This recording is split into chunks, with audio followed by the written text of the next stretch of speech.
Tahu nggak Anda wilayah udara Singapura? Udara yang dikendalikan oleh Singapura, FIR, Flight Information Region. Kan baru dikembalikan ke Indonesia baru-baru ini kan, setelah sejak tahun 40 dikuasai Singapura. Jeleknya apa? Karena wilayah udara traffic controlnya diketuai Singapura. Kalau presiden mau ke Bangka Riau, dia minta izin Singapura. Karena mereka yang kontrol wilayah udaranya. Angkatan udara kita mau ke Natuna, dikendalikan oleh Singapura. Kacau lah. Jadi kita kalian basically pada akhirnya debat lah ke ini. Kita ketemu tim kecil ke Singapura, ketemu Perdana Menteri, wakil Perdana Teo Chikin itu wakil Perdana Menteri ya, yang senior, yang jago banget tuh. Saya bilang gini, Pak Teo, by international law UNCLOS, wilayah terluar kita sama langit-langitnya adalah kedaulatan Indonesia. Nggak bisa, UNCLOS akan dirubah. Tidak, UNCLOS sudah final dan nggak ada diskusi lagi. Ini hukum internasional yang berlaku. Wah, gini. Terus dia bilang gini, dulu kami kenapa tanda tangan UNCLOS? Karena UNCLOS tuh hukum internasional ya, laut, udara gitu ya, kira-kira ya, hukum laut lah. Terus dulu kami setuju UNCLOS karena Indonesia berjanji kepada saya ke Singapura untuk memberikan sesuatu ke kami sesuai dengan permintaan kami. Wah, gue bilang bahaya juga nih. Saya akan kasih ke kamu. Cuman sekarang kasih tahu saya, dulu kamu janjinya dengan siapa di Indonesia? Yang kedua, mana surat perjanjiannya? Dia bingung. Nggak ada. Gue udah tahu nggak ada sih. Makanya gue boleh kasih. Kalau ada gue kasih lo. Nggak ada. Ya udah, kalau nggak ada kita balik ke hukum internasional. Itu adalah wilayah Indonesia. Dia udah nyerah. Itu yang orang terus nyerah sama saya, Pak.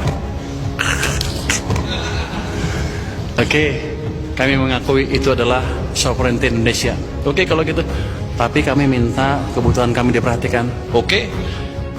Oke guys, kita bahas isu yang lagi hot banget nih, yang diungkap sama Menteri Keuangan Purbaya Yudi Sadewa.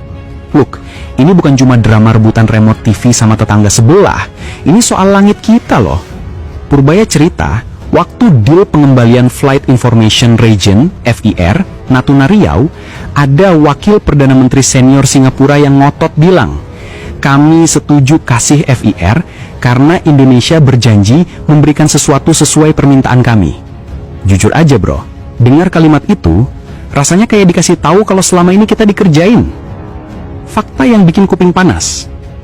Coba kita flashback sebentar. FIR itu hak mutlak Indonesia ya kan? Tapi dari zaman Bahela, kita kayak numpang di langit sendiri. Bayangin deh, kapal terbang yang melintas di atas Kepulauan Riau, fee-nya masuk ke Singapura. Lebih gila lagi, kalau TNI AU mau latihan di Natuna, harus izin ke air traffic controller di Changi. Ini namanya bukan negara berdaulat bro, ini namanya kita jadi penyewa premium di properti sendiri. Dan Singapura, dengan santainya, menganggap FIR itu barang dagangan, yang kalau mau diambil balik, harus ditukar dengan sesuatu. Hello, kedaulatan kok dicicil kayak beli motor bekas? Nah, inilah poin paling sarkasnya. Kenapa Singapura berani menagih janji? Karena mereka tahu negosiator kita yang lama itu mainnya di area abu-abu. Mereka kayak reseller tanpa modal, jual janji manis ke Singapura buat dapat approval cepat, tapi janji itu nggak pernah dicatat di invoice resmi. Begitu Purbaya masuk dan bilang, mana buktinya, mana surat perjanjiannya yang sah, Singapura langsung kicep. Mereka nggak bisa nunjukin dokumen hukum. Pertanyaannya, siapa di Indonesia yang dulu jadi reseller janji ini? Siapa yang begitu desperate ingin menyelesaikan masalah FIR sampai rela mengorbankan konsesi lain cuma dengan modal omongan kosong?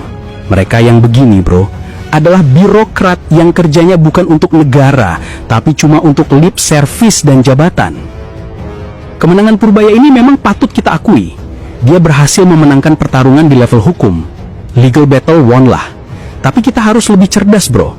Tuntutan janji dari Singapura itu adalah jebakan psikologis dan soft power. Meskipun nggak ada surat, narasi bahwa Indonesia itu gampang dinegosiasi dengan janji akan terus dipakai di forum-forum lain. Coba lu pikir, janji sesuatu apa yang mungkin mereka minta yang dampaknya jauh lebih besar daripada sekedar urusan langit? Jangan-jangan itu terkait jaminan aset oligarki atau kemudahan izin untuk investasi yang merusak lingkungan di wilayah pesisir kita. Kita nggak boleh cuma senang karena FIR balik, tapi harus waspada kalau kita sudah menjual dapur kita sebagai gantinya. Intinya bro, kita harus bangun. Kedaulatan itu daging semua, tidak boleh ada kompromi, apalagi ditukar sama janji yang nggak jelas ujungnya. Kita harus pastikan klaim truk belanja dari Singapura ini jadi pelajaran pahit terakhir. Jangan sampai negara ini punya negosiator lagi yang mentalnya cuma selevel dropshipper,